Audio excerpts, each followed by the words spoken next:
The Task Management and Time Blocking Podcast, Episode 15.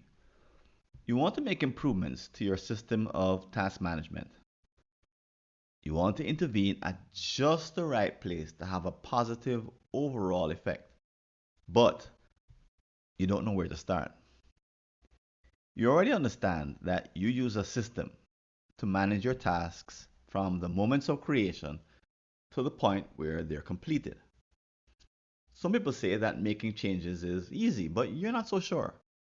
The system you use is full of idiosyncrasies, those places where you do things your way, which is different from everyone else. How do you use this knowledge to make the right improvements? Can you make things worse by tinkering in the wrong place? Is it anything like trying to fix a car or an appliance where the wrong intervention can make things go terribly wrong? In this solo episode, I'll be sharing my thoughts about this problem and where we need to take ourselves so that the confusion disappears.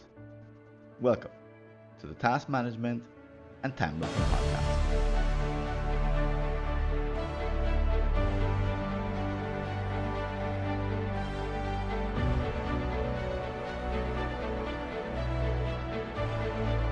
And welcome back. If this is the first time you're visiting our podcast, you may not know that this is a bit different than other podcasts that are out there. How so?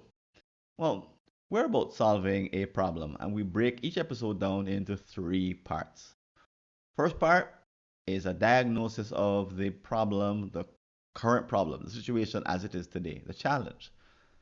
Second part, we'll get into solutions. And the third part, we'll actually do with some implementation and how to make it work.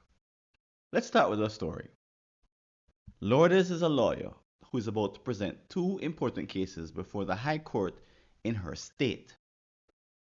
She's expected to do a great job, and based on her track record, her colleagues expect nothing less. But she's losing sleep, waking up feeling overwhelmed, and it's not just because these are her first cases at this high level. She's also signed up for a marathon, and her partner is suffering from long COVID and needs extra support for the next few weeks just to move around their home. For a long time, she has delayed making necessary improvements to her system of task management. In fact, she uses an obsolete app on a smartphone that's 6 years old. The fact that it's running also an obsolete version of iOS has made her nervous for the past year. But now Apple has sent her a warning that the app and probably her iOS software, the operating system, will stop running altogether. She needs to make overdue improvements and updates, but she's not sure. Whenever the state makes changes to the process that runs the cases submitted to the legal system, chaos rules for several months. That's an outcome she can't afford, but her app is a few days away from dying altogether, and she can't bear to have another night of fitful sleep, with her mind struggling to recall all the tasks she's afraid she'll forget. So, how many of you can relate to this problem that there is a change that you need to make? It may not be forced in the sense that Lourdes change is forced, but you do need to make one. And you're delaying. You're not quite sure how to proceed. You're not quite sure what to do next. You are aware, like Lourdes is, that this is a system that we're talking about. But making changes to systems is a bit tricky. Although there are many people out there, if you listen to podcasts and books and articles and all kinds of people who give advice, and what they say is that it's easy, that these things, all you need to do is. And there are only three steps. And as you follow these articles and this advice, you are wondering because there's a lot of simplification in what they're saying. There's a lot of trivializing the nature of the problem. And if there's a villain here, it might be the tendency for folks to downplay the complication and the fact that you're dealing with a system. Now, they may not be malintended. I don't think they're malicious. And in fact, most of the advice written for and intended for people who are trying to make a change in their task management is for newbies. It's for people who are making their first change or their second change. And at that level, you know, almost anything you do kind of works.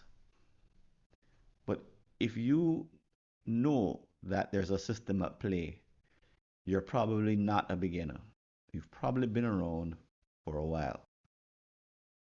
So if the villain is the oversimplification, what's the actual nature of the problem? Well, knowing that you're dealing with a system means that if you make the wrong changes, you could end up in one of these feedback loops where things actually get worse. So let's take the example of a car. Your car won't start. So you may very mistakenly believe that it has something to do with the tires. And you change the tire, hoping that that'll help it to start. Sounds like a silly example, right? But when you have no idea about how a system works, you'll try things like that. Now, fortunately, if you change the tires, then that won't make a difference. However, if you decide that the the battery that you're using, although it's only 6 months old, must be something wrong with it, which is why it's not starting. So then you start to play around with the connection between the wires and the terminals on the battery. And you start to play with those. If you don't know anything about cars, you may be chasing down the wrong improvement and you could make things worse. You could add to the problem of it not starting by giving it another reason not to start. So when you don't know how a system works, a task management system, in the case of Lourdes, you could go pick up an app that actually makes things more challenging and more difficult for you, especially if you don't have any guidelines. How do you feel when you do something like that? Well, there's kind of a confusion and a churning up of anxious emotions because when you're pressed for time the way she is, there's not a lot of room for error. You don't want to make the kind of mistakes that would jeopardize her cases. So you feel a level of annoyance, a kind of a frustration because you want this to be easy, but the simplistic advice that you're hearing just makes you more and more annoyed because you know it's not that simple. And as you look around for help, and you ask people, who work with you or people in your family, what would you do in this case? And what you get back often are just kind of bromides. Oh, I use this app, try that app. And you're thinking to yourself, is it just as easy as just picking up an app that somebody happens to recommend out of the blue? Maybe, maybe not. But as you keep asking, you realize that the people around you don't have the insight into how task management works to give you good answers. Again, they're falling into that oversimplification. Oh, I read this book some 10 years ago. You should try it. Try that book. Just implement, do everything exactly the way it tells you to, and you'll be fine. Uh, really? Sounds like a long way to go. Because if you know, again, Lourdes is a lawyer. She knows something about tinkering with the legal system. And then when the tinkering does happen, it creates chaos. Cases don't get tried. People's lives get put on hold. Mistakes happen. People spend more time in lockups, waiting for trial. Bad things, bad outcomes can happen when you play with a system and don't quite understand how it works from the inside out. She's thinking, there should be better advice. Everyone has a challenge of task management. She's not the only person. But why is it that folks are not talking about their task management as a system? If they were talking about it, there would be better advice. There would be at least an understanding that you need to understand and diagnose the system first before making any individual changes, not go experiment with all these different changes. That's what leads to systems breaking up, breaking down like a car or the legal system. So she thinks there should be better advice and better knowledge and a better grasp of task management so that she could take advantage of it. I think if you're listening, you may agree that this is true. In sports, like for example, let's just take baseball. There's a huge amount of knowledge around individual skills like hitting or pitching. There's also a huge amount of knowledge, metrics, data, history around what it takes to manage a baseball team effectively. There's a lot you can draw from, and you don't go making changes just because you woke up one night and said, "Oh, well, let me take the best pitcher out and save him for, he'll only pitch a couple times for the season, and let's see what happens then." You don't go making changes like that because you have people around you who know better. You have history to pull from. You have books. You have training. You have all kinds of knowledge and information to pull from.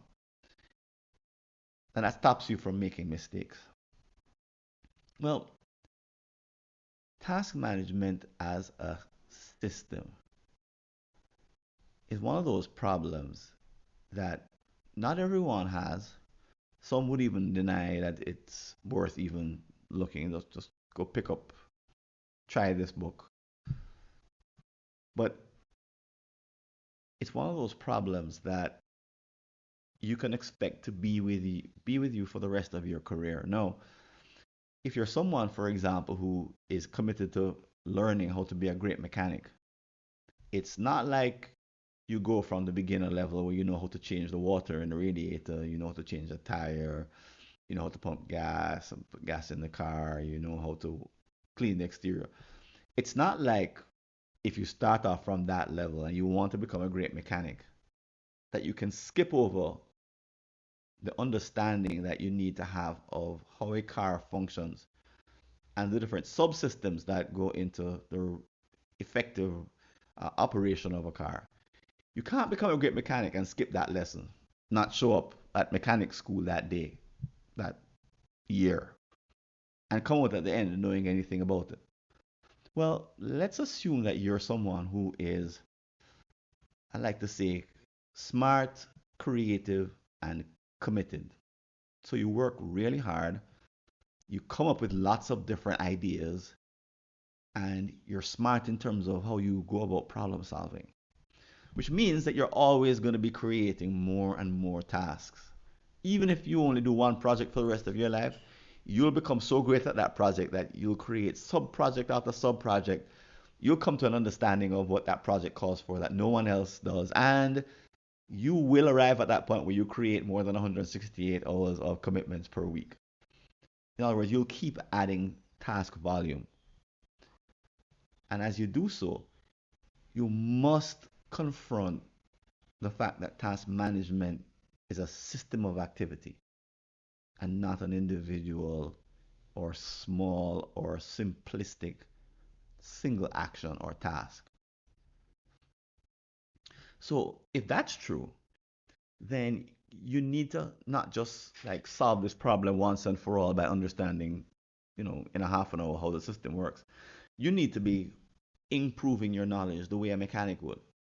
Because there's always new cars coming out, there's always new technologies coming out. They're coming out faster and faster. As long as if you're going to be a great mechanic and you get to a particular level and stop and say, okay, I'm done. I know all there is about to know about being a great mechanic. It's more like you're in school for being a great mechanic forever and it'll never go away. And that's kind of what it is like for task management.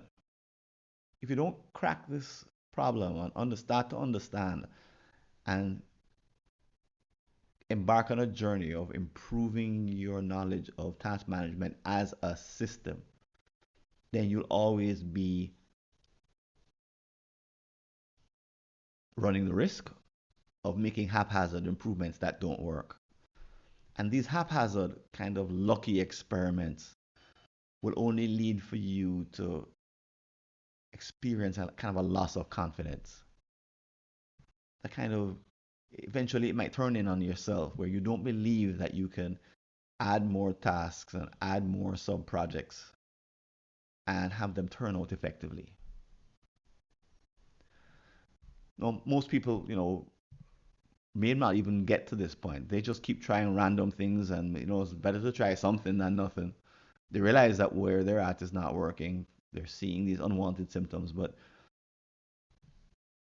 the fact is, if all you're doing is trying random fixes to a systematic problem, you're just basically relying on luck. And chances of being lucky more than once, as I think I mentioned before, that when people are novices, luck kind of works because anything works. But at some point, as you mature and become more effective, luck stops working. And you have to rely on knowledge. And a random approach just won't work. You actually do need to take a scientific approach or take an approach that's based on some prior knowledge that someone else has gained. If you don't solve this, you may get to the point where you don't believe that you can add more projects. And what you find yourself doing is second guessing yourself.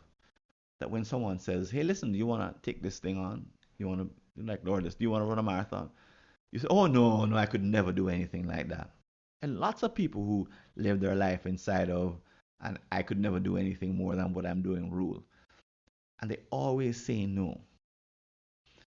And they say no to opportunities. They say no to learning. They say no to growth. They say no to making a contribution. They say no to all these things that make life rich. I'm not saying that you need to say yes to everything, but if your no is coming from a place where you're afraid to add more tasks, today we're talking about how to solve that. Fortunately, if you do make some progress today, when you make the right choices, you will be able to understand what's at play, put your arms around it, and start to make some changes. That'll give you the kind of confidence and skill so that you can make just the right interventions. And if you've been listening this far, I imagine that you do want this skill, the way a mechanic has that kind of skill, or a surgeon, or a baseball manager of a baseball team has that kind of diagnostic skill to be able to intervene effectively in a system. So I come to this from bitter experience. So because I didn't understand how a task management system worked, I made the transition from using lists to using a schedule, doing time blocking, somewhere around 1999, 2000. Started doing it on my Palm Pilot at the time. Ran into some difficulty in around 2005 when I had a major life transition. I thought the problem was the time blocking and decided to go back to using lists and to stop using my calendar as a place to manage my tasks. And things got 10 times worse. And I tried and persisted, and I read, tried to understand the advice from the person who said, go do it. This happened to be GTD by David Allen. He said, use lists, don't do time blocking, essentially. I tried to understand why his system worked and what I was doing was working for me, even though I was following it. And nothing corrected itself until I went back to time blocking. So it took me years, about 6 years to understand what I had done and why it didn't work. In a nutshell, I didn't understand how a system of task management worked. Systems of task management work. And the fact that we have some commonalities between us. And here we're going to transition now into solutions. That there is a system, a way in which we're constrained, we human beings all manage tasks in the same ways. The same basic fundamentals are the same for all of us. We cannot escape them. And they work the way they work because we have limitations to what we can do with tasks themselves. So tasks are psychological objects. They don't persist in the way that like a physical object persists. Creating a pencil is not like creating a task. Creating a task, a psychological object, is a difficult business, even the act of creation, and then keeping it alive after it's been created is extremely challenging for us as human beings. I didn't appreciate the fact that there is a set of actions that we take to manage our tasks. And once again, the way we humans think and act constrains the way that we do them because what we try to do is to treat these psychological objects, tasks, as if they were physical objects, like pencils. So you make a pencil, there's a whole process that you follow. And at the end of the process, out comes a pencil, right? You start with all the components, and the components have subcomponents, and they're manufactured, and then they're brought together in an assembly, and then voila, pencil results at the end of it. So in task management, it all starts with a what I call a time demand, which is an internal personal commitment to complete a task in the future. So when you make this internal individual commitment, you make it to yourself. And then you start to manage the process of ensuring that it makes its way to completion. When it's completed, it disappears. So there's a series of tasks. It starts with, and you may be familiar with frameworks like this, but it starts with capturing, continues with emptying, tossing, scheduling, storing, listing. 7 fundamentals. And if you don't manage those fundamentals carefully and accurately, your system for managing time demands falls apart. Now, there are other fundamentals, but aside from the 7 that I just mentioned, I won't go into them for the purposes of the simplicity. But we all use these 7 fundamentals to manage our tasks. What we don't understand is how each of them works individually, how strong we are in each fundamental, how the fundamentals work together as a system, and therefore how strong we are in working them all together when, for example, I'm strong in one and weak in all the others. What happens when my system looks like that? So there's multiple levels of information that we're missing about the way that we execute our task management. Now, fortunately, this can be learned. And I'm going to point you to some resources where you can actually practice the kind of self-diagnosis that I'm talking about in a kind of a fun way. So, what do I mean by self-diagnosis? Well, at the beginning of the improvements that you make in task management, you don't need much self-diagnosis because you're probably so weak that anything, to make this sound this terrible, but you're probably so ineffective that anything anyone tells you probably does move the needle a little bit. And you make your way and you move the needle and you keep making improvements and it's great and oh awesome this I'm finally making some progress. And then you get to the point where the progress slows dramatically. And to get to the next level, you now need a different skill altogether. And that's a skill that a mechanic or a surgeon or a manager of a baseball team would need. It's the skill of diagnosing your system to figure out where to intervene.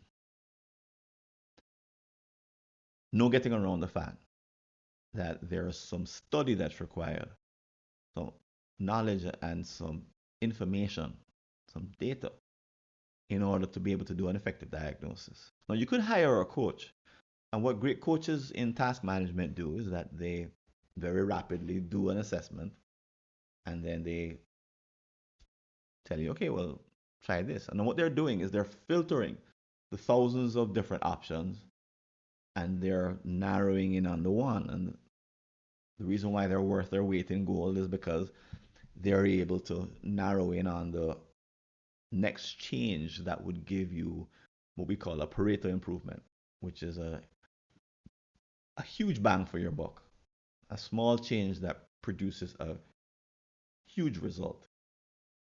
If you've ever been to a great mechanic, you know that they could just, oh, your car isn't starting. They press down on a lever and they say, try it now. And it starts. And you're like, how did he do that? All he did was press. I tried changing the tires. I tried, changing the kind of gas I was using. I tried changing the battery terminals. In your mind, you're thinking of all the things that you went through because you're a poor diagnostician. Well, a great diagnostician knows just the thing to do, kind of like acupuncture, just where to press to make a difference.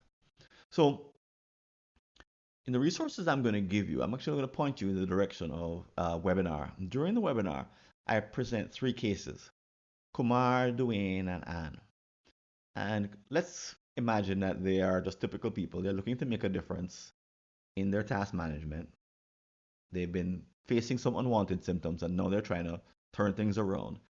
And your job will be to advise them about the changes that they need to make. So I have a whole explanation of how to become a great diagnostician in the webinar. And I'm going to drop the link in the show notes. And you'll have a chance to actually advise these three virtual people in three different cases. And as you do so, I'll introduce and give you some rules of thumb that are kind of introductory with respect to your diagnostic ability. That don't try to improve that unless you've improved this kind of advice. And to do that, you'll need some resources. You'll see a 13 component diagram, which it describes the 13 fundamentals that we use here at Two Time Labs, and that we also share at the Task Management and Time Blocking Summit each year. I'll also point you in the direction of a Medium article I wrote called 3 Ways to Improve Your Task Management as a System versus a Collection. Basically, describing the difference between doing a diagnosis of a system versus just a group of random activities. I also point you in the direction of a self-assessment that you can do to understand your own system right now. A couple of resources. One is my book, and another is an online training that can get you starting to understand how your system works if you're really committed to growing your capacity to manage more tasks in the future. Okay, so you'll get to choose which of these resources really would the ones you want to start with. And I recommend that whether you use the ones I've recommended or not, I recommend that you take this particular course of action seriously. If you're someone who sees yourself as maybe, as I said, creative, committed, and you're a hard worker, or smart, someone who is really looking to get to the next levels of achievement. Because the number of tasks that you can manage effectively is a limit, a real ceiling on what you can accomplish as an individual. And if you want to accomplish and reach your potential and surpass what people believe you can accomplish or what you believe you can accomplish, there's no doing that without contending with, how do I manage my tasks? How do I manage the system I use to manage my tasks?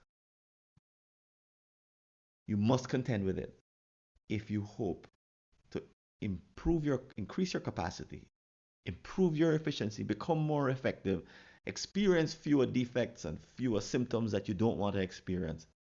And if you want to be in the game of continuous improvement so that you can fulfill some of your most important ambitions and dreams. So in a few minutes, I'll tell you about the next podcast that we have here in the series, and keep listening. I'll also share a couple of notes with you with respect to how you can make the most of this particular podcast. And stay tuned. There's some more coming up in just a few minutes.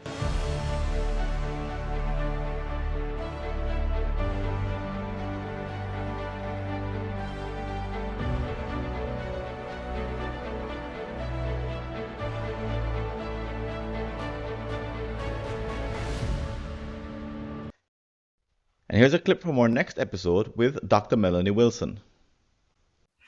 And then you get to 200, which is what I think happened with SCEDPAN. You get to 200, and it doesn't scale. What do you think? Right. Well, right. And I mean, if you have 10 tasks, then you can schedule those yourself. I mean, it's easy. It would be easy to do. The people who need an auto scheduler, they have a lot of competing priority projects and tasks. They don't want to let the little things fall through the cracks. And they just want someone who knows them like an assistant would and could say, you should get started on X project because it's due at the end of the week. And I know you have other appointments coming up. So I think you should start this morning. And notice how I said, I think you should, not you're going to do it. Right. We don't want that kind of, authoritarianism in our task scheduler any more than we want it in our real relationships. So right.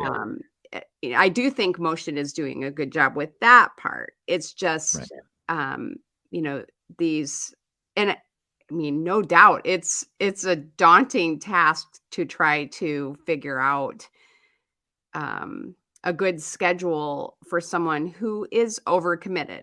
I mean, let's be honest.